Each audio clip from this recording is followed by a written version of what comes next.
I've talked to a professional about some of the experiences that I went through and how I think they've impacted me, in my personal life, professionally, maybe emotionally, and we've come to an agreement that it definitely did.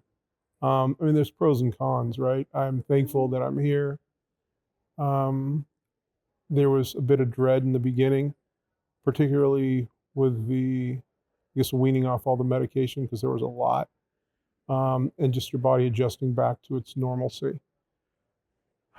It was difficult in terms of the emotional toll because I felt very guilty. I had COVID. I developed COVID pneumonia, um, and then I developed ARDS, ARDS, and as a result, I was on ECMO, 2 circuits, VV.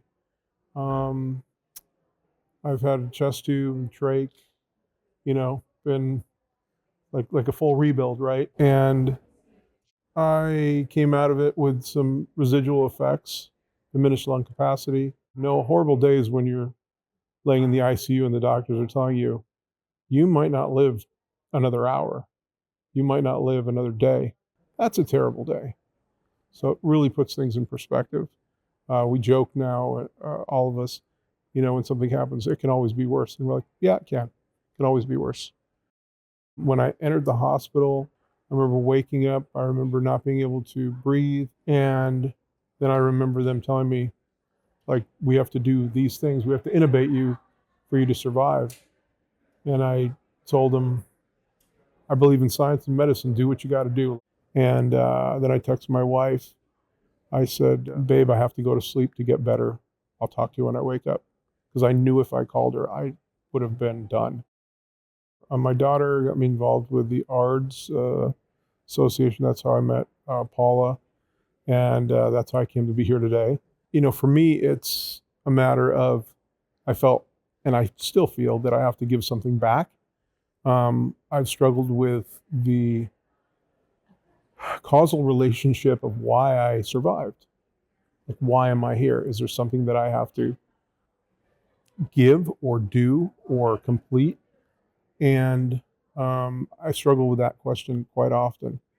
And when it comes to supporting individuals, groups, associations, medical professionals that helped me survive, I feel it's part of my obligation, duty, to give back and provide that information. If nothing else, the information or gleam of hope that may push somebody to survive when they don't think they can, because there were plenty of times that I didn't think I'd make it. So, you take small bites and you keep on going, but stay focused, and understand that there's light at the end of the tunnel. I think it's a perspective-based approach.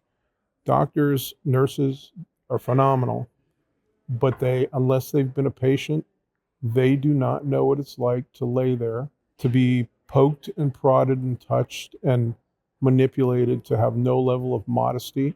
Granted, there are plenty of nurses and doctors and other professionals that will that will humanize the moment.